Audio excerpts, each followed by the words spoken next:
আসসালামু আলাইকুম। প্রিয় উজ্জ্বল খান ফেসবুক আইডির সকল ভাই এবং বন্ধুরা, আশা করি আপনারা সকলে ভালো আছেন, সুস্থ আছেন, আর ভালো থাকুন, সুস্থ থাকুন সেই প্রত্যাশাই করছি। আপনারা সকলেই বিভিন্ন সময়ে ফোন দিয়ে জানতে চাচ্ছেন, বিভিন্ন প্রশ্ন আপনাদের আছে। তো আসলে সকল সময় আমি লাইভে আসি না, লাইভটা ভালোও লাগে না। পরিশেষে আপনাদের সংক্ষিপ্ত কিছু কথা নিয়ে 5 মিনিট লাইভ করব। 5 মিনিটের জন্য আপনাদের মাঝে আসলাম। বাংলাদেশ গ্রাম পুলিশ বাহিনীর স্বপ্ন গ্রাম পুলিশের চাকরির জাতীয়করণ। এই গ্রাম পুলিশের চাকরির জাতীয়করণের জন্য 2019 সালে আপনারা জানেন মহামান্য হাইকোর্ট থেকে ঐতিহাসিক একটি রায় গ্রাম পুলিশ বাহিনীকে দেওয়া হয়েছে, যে রায়ে গ্রাম পুলিশ বাহিনীর সদস্যদেরকে 11 সালের জুন মাসের 2 তারিখ থেকে সকল বকেয়াদি পরিশোধ করে মহলাদারদের 20তম গ্রেডে এবং দফাদারদের 19তম গ্রেডে সকল বকেয়াদি পরিশোধ করার জন্য আদেশ দিয়েছে। তারই পরিপ্রেক্ষিতে রাষ্ট্রপক্ষ নিয়মিত আপিল করেছেন। আপনারা জানেন 19 সালে এই ঐতিহাসিক রায়ের বিরুদ্ধে 21 সালে গিয়ে আপিলটি করেছে, কারণ 20 সাল পুরোটাই ছিল করোনা, যে কারণে আদালত সম্পূর্ণ বন্ধ ছিল। 21 সালে আপিল হয়, সে আপিলটি চলমান আছে। কারণ অনেকেই না বুঝেই বলেন গ্রাম পুলিশে মামলা চালাবেন, অনেকেই 1 নম্বর বাদী 2 নম্বর বাদী। আসলে বাদীর বিষয়টি নেই, কারণ গ্রাম পুলিশ বাহিনীর রিট মামলাটি ঐতিহাসিক রায় হওয়ার পরেই শেষ হয়ে গেছে। এখন শুধুমাত্র রায়ের বিরুদ্ধে রাষ্ট্রপক্ষ আপিল করেছে। এই আপিলটি রাষ্ট্রপক্ষের, আমাদের নয়। আমরা জাস্ট আপিল মোকাবেলা করব এবং আপিল মোকাবেলা করার জন্য যা যা করণীয় তা আমরা করে যাচ্ছি ইনশাল্লাহ। তো আপনারা সকলেই ধৈর্য সহকারে এ পর্যন্ত আছেন এবং আপনারা সকলেই দোয়া করবেন, সমর্থন জানাবেন, সঙ্গে থাকবেন, পাশে থাকবেন, থেকে নিজেদের অধিকার বুঝে নেওয়ার জন্য, নিজেদের আদালতের কাজগুলো যেন সুন্দরভাবে আমরা সমাপ্ত করতে পারি, সে ব্যাপারে সকলেই সচেতন থাকবেন। আসলে এখন কোনো বাদের বিষয় নয়, কারণ গ্রাম পুলিশের মামলাটি 19 সালেই রায়ের মাধ্যমেই শেষ হয়ে গেছে। এখন রায়ের বিরুদ্ধে রাষ্ট্রপক্ষ নিয়মিত আপিল করেছে।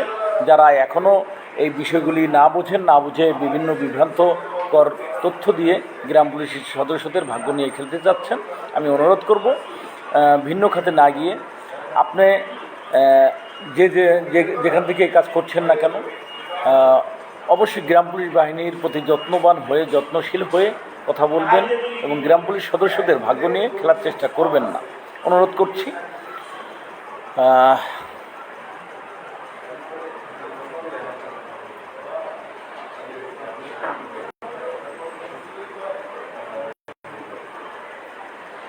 18 অক্টোবর ফ্রাইডে, অর্থাৎ শুক্রবার।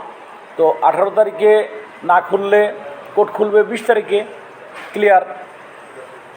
আমি যেটা জেনেছিলাম যে 18 তারিখ নাগাদ কোর্ট খুলতে পারে। তো 18 তারিখে কোর্ট না খুললে 20 তারিখে কোর্ট খুলবে, আর 20 তারিখে যদি কোর্ট খুলে, কোর্ট খোলার পরে 14 কার্য দিবস, অর্থাৎ আমাদের মামলাটি অবশ্যই আমরা আশা রাখছি নভেম্বর মাসের প্রথম সপ্তাহে হওয়ার সম্ভাবনা বেশি। কারণ আদালতের বিষয়গুলো অগ্রিম বলার মতন কোনো সুযোগ নেই, যে কারণে আমরা অগ্রিম কোনো কিছুই বলতে পারছি না। ধন্যবাদ। হ্যালো হ্যালো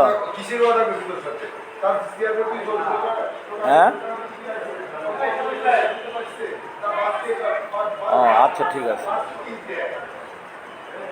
ঠিক আছে। তো যাই হোক, আমাদের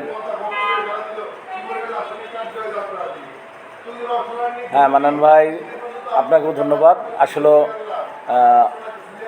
হারুন ভাই, আলহামদুলিল্লাহ ভাই, ভালো আছি, শরীরটা সুস্থ আছে, পরিবার পরিজন নিয়ে আলহামদুলিল্লাহ মোটামুটি আছি। তো আসলে লাইভে বেশি সময় দিতে পারছি না। নুরুল আমিন ভাই, অবশ্যই জাতীয়করণ মানে অনেকেই অনেক আন্দোলন বা কোনো কিছু করার পরে বলে যে বেতন বৃদ্ধি হবে। তো আসলে বেতন বৃদ্ধি আমাদের কোনো আন্দোলন নয়, আমাদের আন্দোলন হলো জাতীয়করণ।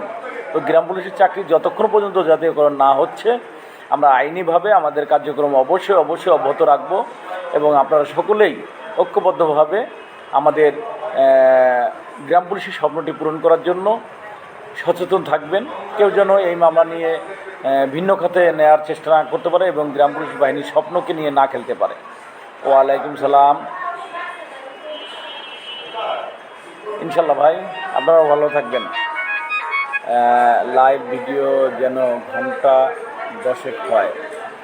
ফারুক হোসেন ভাই, ঘন্টা 10 না, 10 মিনিটের আগেই আমার লাইভ শেষ হয়ে যাবে।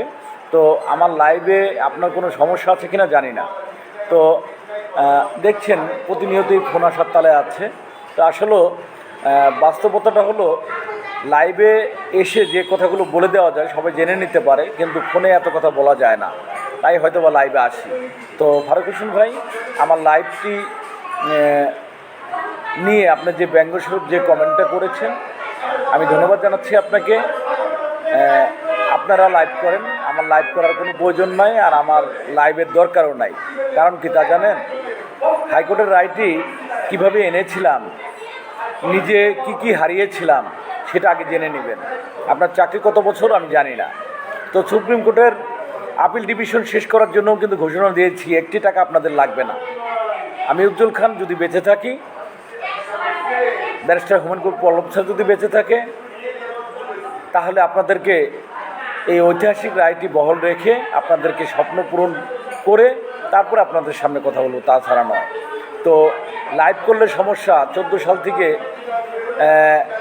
সোশ্যাল মিডিয়া ফেসবুকে, আপনি কত সালে ফেসবুকে এসেছেন, আপনার আইডির কত সালে আপনি খুলেছেন, একটু ভালো করে দেখুন। আসলে আপনারা কিছু কথা বলেন যে কথাগুলো শুনলে অনেক কষ্ট লাগে।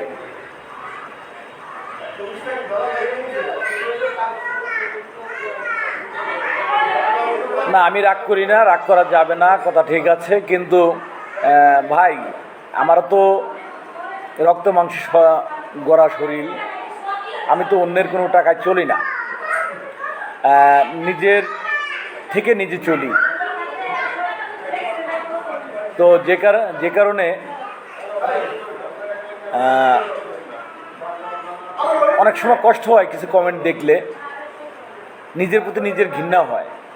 গ্রাম পুলিশ বাহিনীর সদস্যদের জন্য রায়টা এনেছি, 47,000 গ্রাম পুলিশের পক্ষে এফিডেভিট করেছি। আজকে স্বপ্ন দেখছে সকল গ্রাম পুলিশ সদস্য জাতীয়করণের, কিন্তু যারা এনে দিল তাদেরকে কেন যেন তুচ্ছ তাচ্ছিল্য। যারা এই 19 সালের পরের চাকরি নিয়েছে, যারা জাতীয়করণের রায় দেখার পরে আজকে স্বপ্ন দেখছে জাতীয়করণের চাকরি করবে, রাজস্ব খাতে চাকরি করবে, সরকারি চাকরি করবে, তারা এসেই যারা স্বপ্ন দেখাচ্ছে তাদেরকে তুচ্ছ তাচ্ছিল্য করছে। এই হলো বিষয়টা।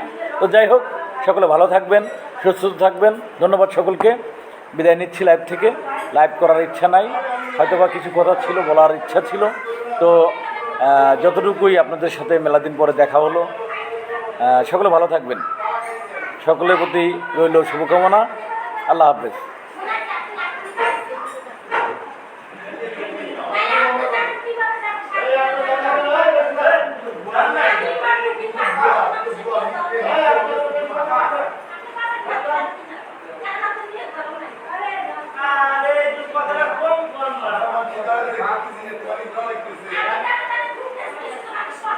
মামলা তারিখ আমরা এখনও পাইনি, আপনাদের ডেট পেলে আমরা জানাবো। আদালত বন্ধ আছে, আদালত খুললে অবশ্যই হয়তো 20 তারিখের পরে, আমি বারবারই কিন্তু আপনাদেরকে জানিয়েছি, চলতি মাসের 20 তারিখের পরে আপনাদেরকে আমরা কত তারিখে শুনানি হতে পারে সম্ভাব্য ডেটটি আমরা জানিয়ে দেব। সকলকে ধন্যবাদ, ভালো থাকবেন। আল্লাহ হাফেজ, শুভকামনা রইল। রাজু ভাই, ধন্যবাদ আপনাকে। আসলে লাইভে কোনো কিছুই বলার ইচ্ছা নেই, ঢুকেছিলাম কি হয়তো বা মনে অনেক কথাই ছিল। তো সব কিছুই আপনারা জানেন যে 1 মণ দুধে 1 ফোঁটা চুনাই যথেষ্ট। তো মন খারাপ হতে মনে সামান্য একটু ধাক্কাই যথেষ্ট। তো যাই হোক, ধন্যবাদ।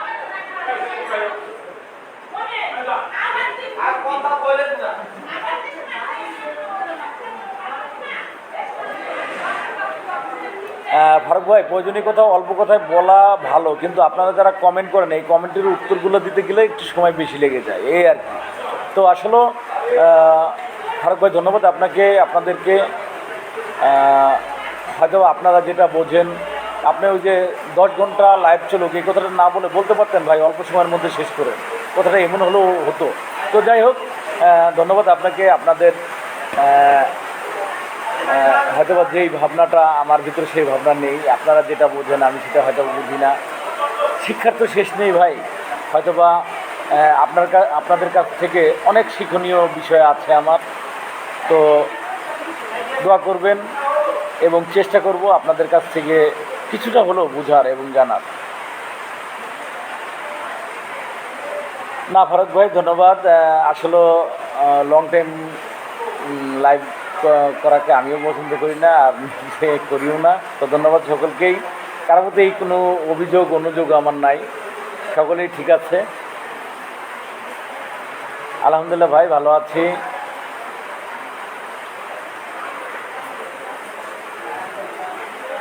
আলহামদুলিল্লাহ ভাইয়া, কৃষ্ণ ধন্যবাদ তোমাকে।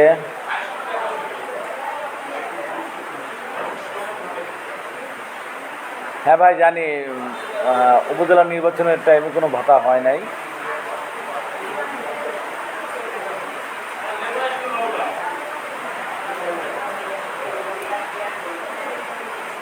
তো ভালো থাকবেন,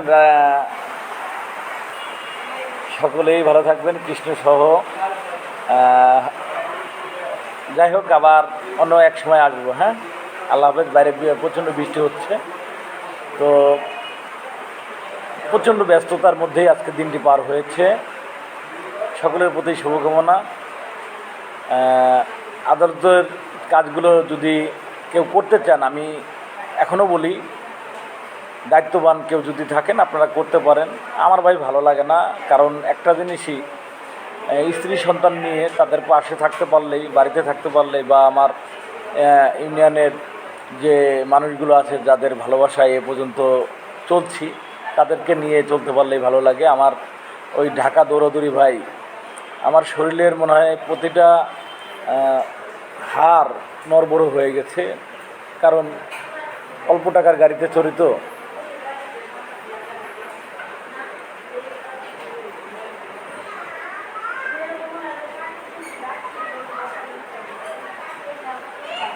ধন্যবাদ আপনাদের সকলকেই। তো রাজীব ভাই,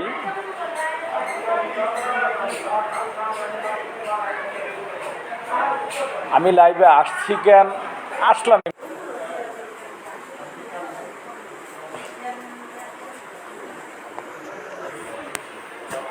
ঠিক আছে, ধন্যবাদ, ভালো থাকবেন, আল্লাহ হাফেজ। 5 তারিখে আলিম ভাই, আমাদের প্রয়াত এম এ আলিম ভাই যে মৃত্যু, তার শাহাদতবার্ষিকী, অর্থাৎ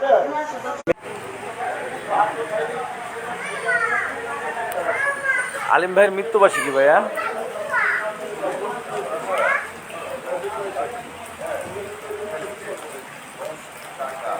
ভালোবাসার সাথে বলছেন, কিছু বলেন। আসলে কি কথার ভাষাগুলো কেমন যেন আপনার। তো আমার যাই কি বলবো বলেন, আপনার কি জিজ্ঞাসা আছে, কি জানার আছে সেটা বলেন। কি বলবো, আপনার কথার ভাষাগুলো খুবই হার্ড। এবং রাজু সাহেব, আপনি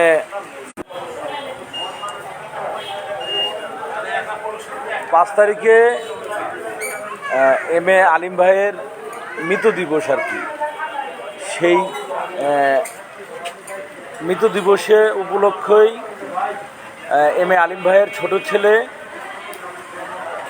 সমন্বয়ে এই 5 তারিখের মিটিংটা। যতটুকু আমি জানি, আলিম ভাইয়ের ছেলে আমাকে ফোন দিয়েছিল যে আঙ্কেল আমার বাবার মৃত্যু দিবস, তো অবশ্যই আপনি আসবেন, ভালো কি মন্দ, এইভাবে বলেছিল। তো এটাই আমি জানি। তাছাড়া 5 তারিখে গ্রাম পুলিশের উন্নয়নের ব্যাপারে, যে গ্রাম পুলিশের অনেক কিছু হয়ে গেছে বা হবে, এরকম কোনো কিছু তথ্য আমার কাছে নাই। আর আমি ওই হয়ে গেছে তথ্যের মধ্যে নাই। আমি চাই হলো আদালত কর্তৃক মহামান্য হাইকোর্ট যে ঐতিহাসিক রায়টি দিয়েছে সেই রায়টির পূর্ণাঙ্গ বহাল যেন হয় সুপ্রিম কোর্টে, এটাই আমি চাচ্ছি, আর অন্য কিছু না ভাই। চলতি মাসে সম্ভবত নাও হতে পারে, সম্ভবত নভেম্বর মাসের প্রথম সপ্তাহে হওয়ার সম্ভাবনাটা বেশি, কারণ আদালত কোর্ট খোলার পরে 14 কার্য দিবস, সেই হিসেবে নভেম্বর মাস পড়ে যায় আমি যেটা জানছি। তারপর আমরা 20-22 তারিখের আগে কোনো আপডেট আপনাদেরকে বলতে পারছি না। কোর্ট খোলার পরে আমরা আপনাদেরকে আপডেট দিতে পারব। আশা রাখি কথাটাই বুঝতে পেরেছেন। ধন্যবাদ সকলকে।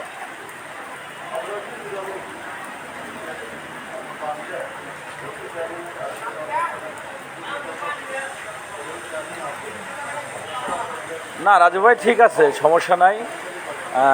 আমরা তো মানুষ, আপনিও মানুষ, আমিও মানুষ। তো মানুষ হয়ে যেন আমরা মানুষের মনে আঘাত না করি, সেটা সবসময় চিন্তা করি। তো আমাকে হাজার আঘাত করেন, সমস্যা নেই। কারণ হলো কি, আমার বাবা ছোটো থেকেই একটা জিনিসই শিক্ষা দিয়েছে, কাউকে আঘাত করো না। যদি তুমি আঘাত পাও, মাটির দিকে তাকাবা, দেখবে তোমার মনটা ঠান্ডা হয়ে গেছে। তো আমি সবসময় চেষ্টা করি, আমাকে হাজার কষ্ট দেওয়ার পরও আমি মাটির দিকেই তাকাই, যেন আমার মনটা মাটির মতন ঠান্ডা হয়ে যায়। এতটুকুই, এর বেশি কিছু জানি না। কারণ মুরব্বীরা যা শিখিয়েছে সে রাস্তায় চলার চেষ্টা করি ভাই। একটা হলো স্মার্ট, আর একটা হলো ওভার স্মার্ট। তো আমি সকলকেই বলবো, সবাই স্মার্ট হন, তবে ওভার স্মার্ট হয়েন না। ওভার স্মার্ট হলে কি হয় তা জানেন? ক্ষতির সংখ্যাটাই বেশি থাকে। আমাদের গ্রাম পুলিশের মধ্যে ওভার স্মার্ট গ্রাম পুলিশের সংখ্যাটা এখন একটু বেশি। সোশ্যাল মিডিয়া, ফেসবুকে তারা অনেক জ্ঞানী, আর তাদের এই জ্ঞানের কারণে আজকে গ্রাম পুলিশ বাহিনীর অনিশ্চিত ভবিষ্যৎ। আমরা ভবিষ্যতের দিকে খুবই সংকটাপূর্ণ অবস্থায় আছি, যে কখন কি হয় আমরা বলতে পারছি না। তো যাই হোক, সকলে ভালো থাকবেন, মনে কষ্ট নেবেন না।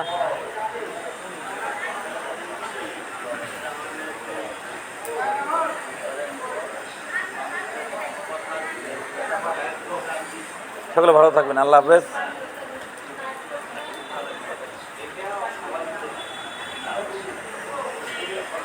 অবশ্যই অবশ্যই।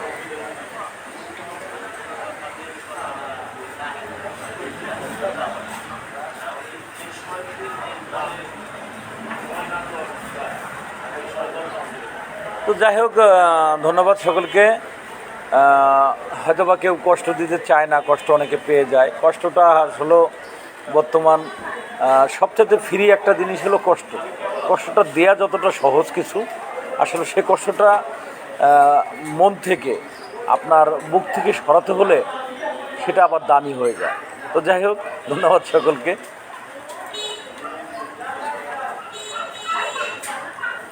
ভাই, সবাই বলে এই সরকার কিছু করতে পারবে না, হতে পারে, কিন্তু আমাদের চেষ্টা এখন আদালতের কাজ ফেলে থুয়ে যদি আমি ঘরে বসে থাকি, তাহলে কি হবে ভাই?